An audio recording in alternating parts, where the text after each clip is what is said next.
Hello दोस्तों, welcome to Hindi code class. पिछले lecture में हमने ऑथ सर्विस में इवेंट लिस्नर इम्प्लीमेंट किया था एंड अभी तक जितनी भी हमने डेवलपमेंट की थी उसको रन करके देखा था। अब आज के लेक्चर में हम यूरेका सर्वर डेवलप करेंगे एंड सभी सर्विसेज में यूरेका क्लाइंट इनेबल करेंगे, जिससे हमारे पास जितनी भी माइक्रो सर्विस होंगी वो आपस में सर्विस डिस्कवरी के थ्रू कम्युनिकेट कर पाएंगी। ठीक है, इसके साथ हम ऑथ सर्विस में कुछ और भी इम्पोर्टेंट फीचर ऐड करेंगे, जैसे यूजर रजिस्ट्रेशन को हैंडल करना, पासवर्ड को इनक्रिप्टेड फॉर्म में डेटाबेस में स्टोर कराना एंड यूजर लॉगिन फ्लो को प्रॉपर्ली इंप्लीमेंट करने के लिए कुछ नया कोड भी ऐड करेंगे। एंड हो सकता है जो हमारे पास एग्जिस्टिंग कोड है उसी में कुछ हम अपडेट करके अपनी फंक्शनैलिटी को अचीव करें।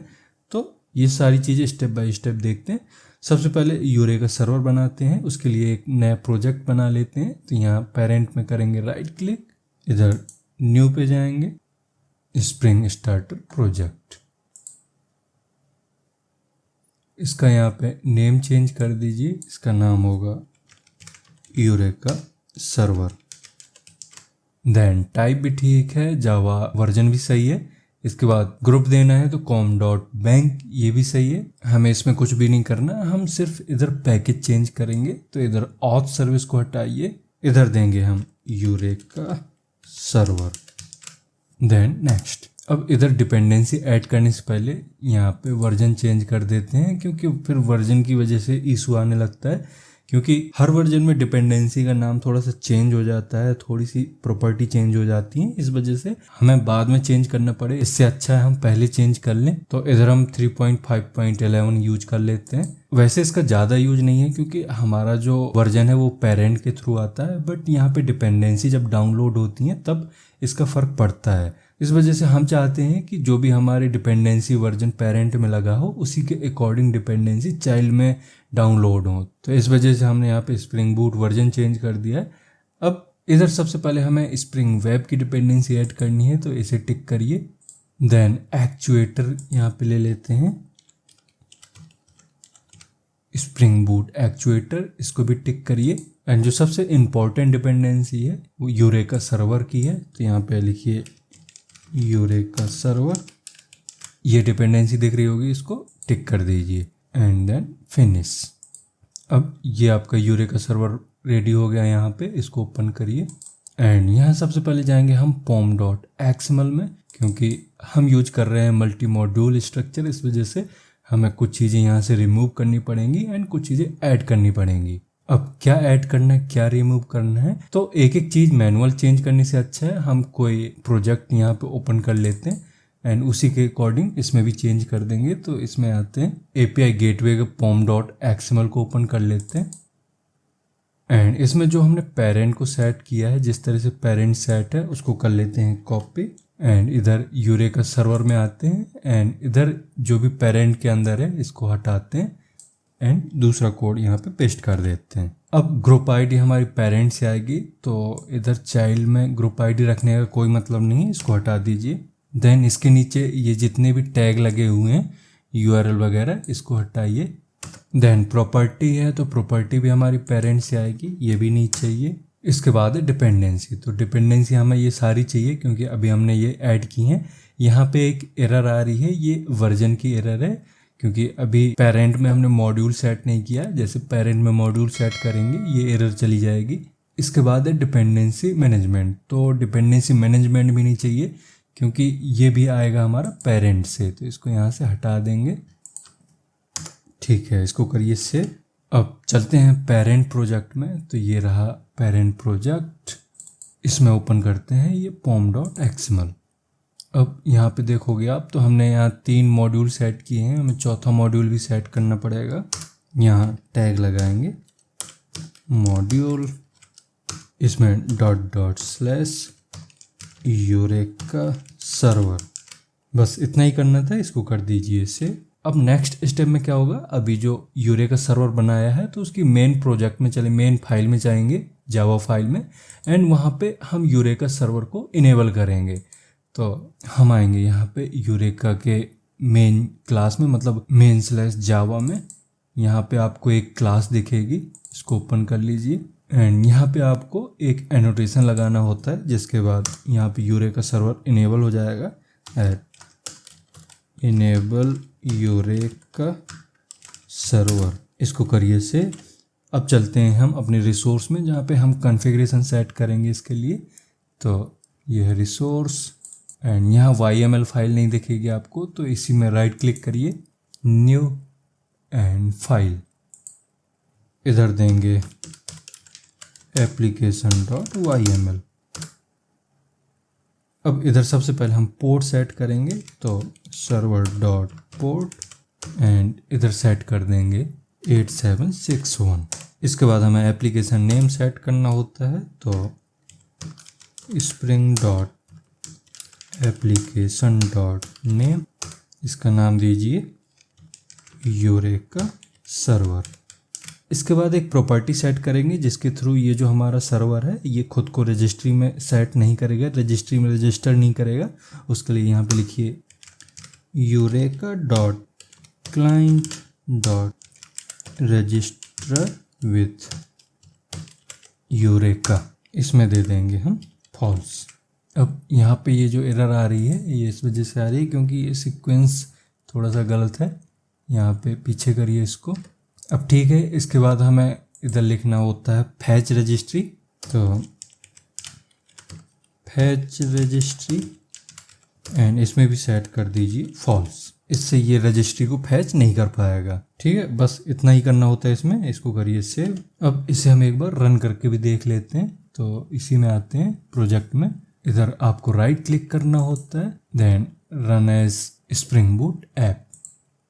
इधर लॉग चेक कर लेते हैं, कुछ एरर आती है तो उसको रिजॉल्व करते हैं। ये एकदम सही है, हमारा रन हो गया है। इसको एक बार हम ब्राउज़र में भी चेक कर लेते हैं, तो इधर ब्राउज़र ओपन करते हैं, इधर डालिए http://localhost:8761। तो ये यूरेका सर्वर आपका यहाँ पे ओपन हो गया है। इसका मतलब है कि हमारा सब कुछ प्रॉपर चल रहा है। ठीक है, एंड यहाँ पे देखोगे तो अभी कोई भी सर्विस ऐड नहीं है, कोई भी सर्विस अप नहीं है, डाउन नहीं है। ऐसा इसलिए क्योंकि हमने किसी भी सर्विस में यूरेका क्लाइंट इनेबल नहीं किया है, तो यूरेका क्लाइंट बनाना पड़ेगा, उसके बाद ही यहाँ पे वो सर्विस शो होगी। तो आते हैं यहाँ प्रोजेक्ट में एंड सबसे पहले API गेटवे में चेक करते हैं हमने प्रॉपर्टी मतलब डिपेंडेंसी ऐड की है या नहीं की है। तो इसका pom.xml ओपन करते हैं एंड यहाँ पे हमें डिपेंडेंसी चाहिए यूरेका क्लाइंट की।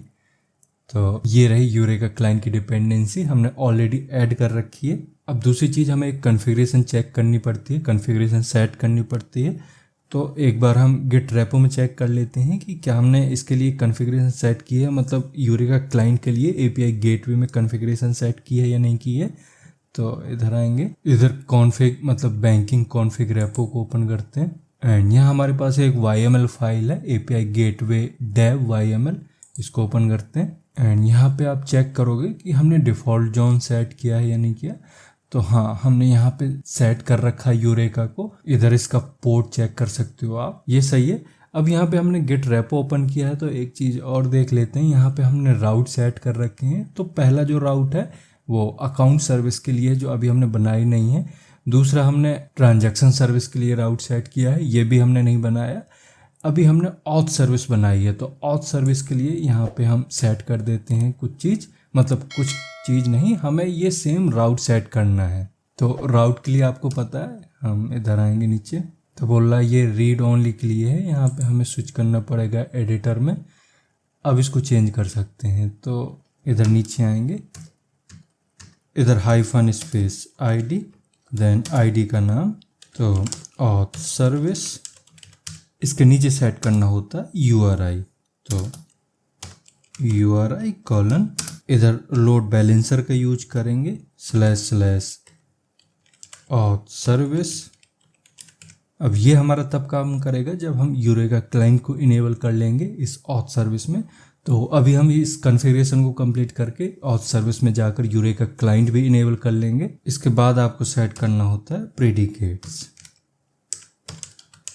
इसमें देंगे हम पाथ, जो कि एक लिस्ट होती है। तो path/auth/abstract एंड दूसरा OAuth2 के लिए भी सेट कर देंगे, तो /OAuth2/abstract।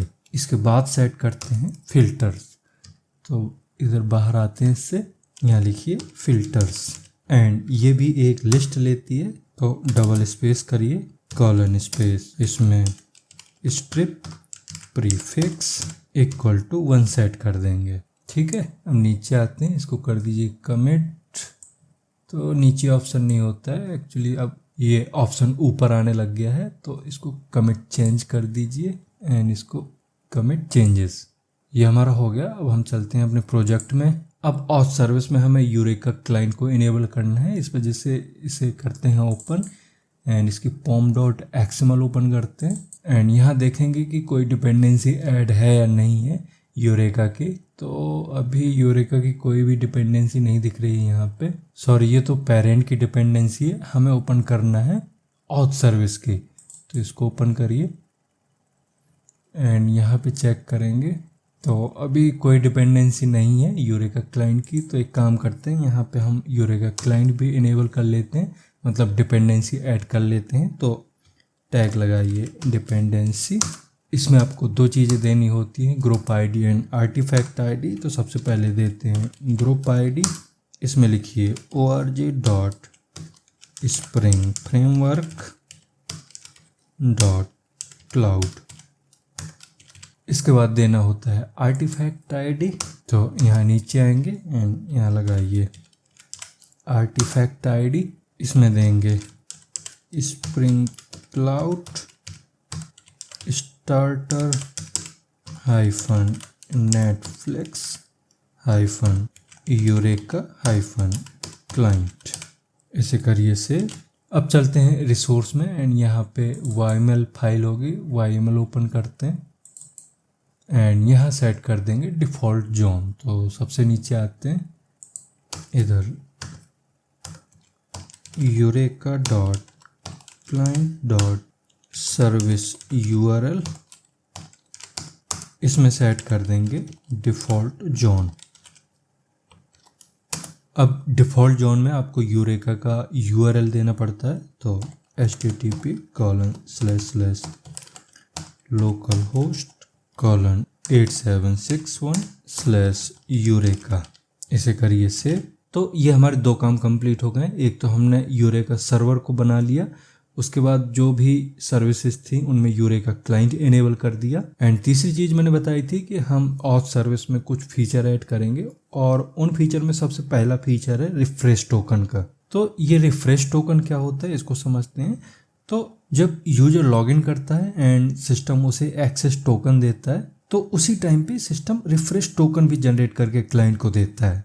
अब जो एक्सेस टोकन होते हैं उनकी लाइफ बहुत कम होती है, जैसे 10 मिनट 15 मिनट इस तरह की कुछ लाइफ सेट करते हैं। बट जो रिफ्रेश टोकन होते हैं उनकी लाइफ बहुत ज़्यादा होती है, आप इसे कुछ घंटों या कुछ दिनों तक अलाइव रख सकते हो। इसके बाद जो क्लाइंट होता है वो एक्सेस टोकन को API कॉल में यूज करता रहता है एंड रिफ्रेश टोकन को एक जगह स्टोर करके रख लेता है एंड जब कुछ टाइम के बाद एक्सेस टोकन एक्सपायरी हो जाता है तो क्लाइंट को यूजर से दोबारा लॉगिन क्रेडेंशियल ना मांगने पड़े, इसकी जगह क्लाइंट बैकग्राउंड में रिफ्रेश टोकन भेजता है बैकएंड को, मतलब ऑथ सर्वर को। एंड जो ऑथ सर्वर है उसे वेरीफाई करके, उस रिफ्रेश टोकन को वेरीफाई करके एक नया एक्सेस टोकन जनरेट करके देती है एंड क्लाइंट को जब वो नया एक्सेस टोकन मिल जाता है तो उसके थ्रू वो दोबारा से रिक्वेस्ट को भेजना शुरू कर देता है, मतलब जो भी उसको फंक्शनैलिटी परफॉर्म करनी है, जैसे ट्रांजैक्शन करना है या कुछ भी करना है प्रोजेक्ट के अंदर, तो वो दोबारा से अपना काम स्टार्ट कर देता है। तो इस तरह से ये रिफ्रेश टोकन काम करता है। इसमें यूजर को 10-15 मिनट के बाद बार बार लॉगिन क्रेडेंशियल नहीं फिल करना होता है। एक बार उसने फिल कर दिया, उसके बाद जब तक रिफ्रेश टोकन की वैलिडिटी है, जब तक रिफ्रेश टोकन एक्सपायरी नहीं हो जाता, चाहे वो 2 घंटे के लिए सेट करें या हम 4 दिन के लिए सेट करें, तब तक यूजर को क्रेडेंशियल नहीं देने पड़ेंगे। अब रिफ्रेश टोकन को इनेबल करना बहुत ही ईजी होता है। इसके लिए हमने ऑलरेडी एक क्लास बनाई थी क्लाइंट कॉन्फ़िग, तो उसी को ओपन कर लेते हैं। हम आएंगे यहाँ main/java में, इधर आपको कॉन्फ़िग पैकेज मिलेगा, इसको ओपन करिए। इधर क्लाइंट कॉन्फ़िग ओपन करना है आपको। अब यहाँ पे जो आप कोड देख रहे हो ये मशीन टू मशीन ऑथेंटिकेशन के लिए यूज हो रहा है। अब इसमें हमें 2 चीज़ें सेट करनी है। एक तो रिफ्रेश टोकन को इनेबल करना है और दूसरा यूजर लॉगिन को भी यहाँ पे सेट करना है, मतलब यूजर भी लॉगिन कर सके, यूजर लॉगिन पर भी ऑथेंटिकेशन परफॉर्म हो सके। इस तरह की दो चीज़ें सेट करनी है। अब यहाँ पे आप देखोगे कि हम सबसे पहले तो ऑथ क्लाइंट ऑब्जेक्ट क्रिएट कर रहे हैं, मतलब इसमें हम बता रहे हैं कि वो कौन सी सर्विस है जो ऑथ सर्वर से टोकन लेगी। ठीक है, अब हर ऑथ सर्विस की एक यूनिक आईडी होती है, तो हम यहाँ पे एक रैंडम आईडी जनरेट कर रहे हैं एंड उसका क्रेडेंशियल मतलब क्लाइंट सीक्रेट जनरेट कर रहे हैं। क्लाइंट सीक्रेट का मतलब है कि यहाँ पे जब रिक्वेस्ट आएगी तो ये चेक करेगा कि ये जेन्युइन क्लाइंट है या नहीं है, जो भी सेट है वही क्लाइंट रिक्वेस्ट ला रहा है या नहीं ला रहा। तो इस तरह से ये चीज़ चेक करने के लिए ये दो चीज़ें सेट कर देते हैं। अब यहाँ पे हम सबसे पहले सेट करते हैं यूजर लॉगिन को। तो यूजर लॉगिन सेट करने के लिए इधर नीचे आएंगे, dot authorization grant type and इसमें सेट कर देंगे authorization grant type dot password. इसके बाद सेट करते हैं रिफ्रेश टोकन। तो फिर से आएंगे, डॉट ऑथोराइजेशन ग्रांट टाइप, इसमें authorization grant type dot refresh token. And तीसरा मशीन टू मशीन के लिए यहाँ पे authorization grant type client credential already set कर रखा है, तो हमें इसको दोबारा सेट करने की ज़रूरत नहीं है। अब इसके बाद यहाँ पे आप देख रहे हो कि टोकन सेटिंग हमने यहाँ पे यूज किया है। टोकन सेटिंग मतलब यहाँ पे हम टोकन का बिहेवियर कॉन्फ़िगर कर रहे हैं, बिहेवियर सेट कर रहे हैं। तो यहाँ पे हमने एक्सेस टोकन का टाइम सेट किया है। इधर देखोगे तो हमने 15 मिनट कुछ किया था, इधर ड्यूरेशन में चेक कर सकते हो आप, 30 मिनट किया था। ठीक है, इसी तरह से हमें यहाँ पे सेट करना पड़ेगा रिफ्रेश टोकन के लिए भी। तो अभी ये बिल्डर नहीं चाहिए, बिल्डर लास्ट में लगाएंगे, इसको हटाइए एंड यहाँ देंगे refresh token time to live. इसमें देंगे डॉट ऑफ डेज एंड इसमें देंगे 7, मतलब ये 7 दिन तक एक्सपायरी नहीं होगा, शायद 7 दिन तक यूज कर पाएंगे इसको हम। इसके बाद रीयूज रिफ्रेश टोकन को कर देंगे फॉल्स। तो डॉट रीयूज रिफ्रेश टोकन इसको कर देंगे फॉल्स। इससे जब भी रिफ्रेश रिक्वेस्ट आएगी तो रिफ्रेश टोकन नया जनरेट होगा, उसी रिफ्रेश टोकन को हम दोबारा से रीयूज नहीं कर पाएंगे। यहाँ पे हमने फॉल्स कर दिया है, मतलब अब जब भी रिफ्रेश रिक्वेस्ट आएगी तो हम दोबारा से उसी रिफ्रेश टोकन को दोबारा से रीयूज़ नहीं कर पाएंगे। हमें नेक्स्ट टाइम रिफ्रेश रिक्वेस्ट भेजने के लिए एक नया रिफ्रेश टोकन मिलेगा। ठीक है, अब इस पूरे को कर देते हैं बिल्ड। तो dot build and dot build, इसको करिए सेव। ठीक, तो इस तरह से सिस्टम में 2 ऑथेंटिकेशन फ्लो बनेंगे, एक होगा यूजर ऑथेंटिकेशन के लिए और दूसरा होगा मशीन टू मशीन ऑथेंटिकेशन के लिए। एंड यहाँ पे मशीन टू मशीन ऑथेंटिकेशन की ज़रूरत इसलिए पड़ रही है क्योंकि हम API गेटवे के थ्रू जो भी रिक्वेस्ट आएंगी उसको इधर ऑथ सर्वर के JWK के थ्रू वेरीफाई करेंगे कि जो रिक्वेस्ट है वो वैलिडेट है या नहीं है। मतलब यहाँ हम OAuth 2 का यूज कर रहे हैं, इस वजह से मशीन टू मशीन ऑथेंटिकेशन भी ज़रूरी है। एंड यूजर जब पोस्टमैन या फॉर्म के थ्रू जब भी अपना क्रेडेंशियल फिल करके लॉगिन करेगा तो उसको भी ऑथ सर्विस में चेक करना पड़ेगा, ऑथेंटिकेशन करना पड़ेगा कि यूजर वैलिड है या नहीं है। इस वजह से दोनों यहाँ पे ज़रूरी हैं। अब मैं यहाँ पे एक चीज़ और क्लियर कर देता हूँ कि हम यहाँ OAuth 2.0 का यूज कर रहे हैं, जिसमें पासवर्ड ग्रांट को अब डेप्रिकेटेड माना जाता है, क्योंकि resource owner password credentials use करने पर आपको यूजर नेम एंड पासवर्ड सीधा क्लाइंट एप्लीकेशन को देना पड़ता है, जिस वजह से ये सिक्योरिटी के लिए थोड़ा सा रिस्की हो जाता है। इसी वजह से मॉडर्न सिस्टम में इसकी जगह ऑथराइजेशन कोड ग्रांट यूज किया जाता है, जिसमें यूजर का लॉगिन डायरेक्टली ऑथराइजेशन सर्वर के लॉगिन पेज पर होता है। इससे क्लाइंट को एप्लीकेशन का पासवर्ड कभी भी नहीं मिल पाता। एंड लॉगिन सक्सेसफुल होने के बाद ऑथराइजेशन सर्वर क्लाइंट को एक ऑथराइजेशन कोड देता है, जिसे क्लाइंट बैकएंड पर भेजकर access token and refresh token exchange करता है। मतलब मॉडर्न सिस्टम में एक और सिक्योरिटी लेयर ऐड हो जाती है जिसको PKC बोलते हैं, मतलब प्रूफ की फॉर कोड एक्सचेंज, जो ज़्यादातर मोबाइल ऐप एंड रिएक्टिव या एंगुलर ऐप के लिए ऑथराइजेशन कोड को इंटरसेप्ट होने से बचाती है। इसलिए आजकल मॉडर्न एप्लीकेशंस में जैसे बैंकिंग एप्लीकेशन या बिग टेक कोई प्लेटफॉर्म है जैसे गूगल, माइक्रोसॉफ्ट, तो इनमें यूजर ऑथेंटिकेशन के लिए application code plus PKCE use होता है, जबकि क्लाइंट क्रेडेंशियल ग्रांट अभी भी मशीन टू मशीन कम्युनिकेशन मतलब micro service to micro service के लिए यूज किया जाता है। ठीक है, तो ये अभी बेसिक चीज थी, इस वजह से यहाँ पे ये डॉट पासवर्ड करके मैंने बताया। बट अपकमिंग लेक्चर में मैं ऑथराइजेशन कोड के थ्रू भी यूजर लॉगिन करने का तरीका बताऊंगा। ठीक है, तो अभी इस लेक्चर में इतना ही रहने देते हैं। एंड इस लेक्चर के थ्रू अगर आपको कुछ समझ में आया है तो इसको लाइक करिए, एंड अगर अभी तक चैनल को सब्सक्राइब नहीं किया है तो चैनल को भी सब्सक्राइब कर लें। अब हम मिलते हैं नेक्स्ट लेक्चर में। Thank you.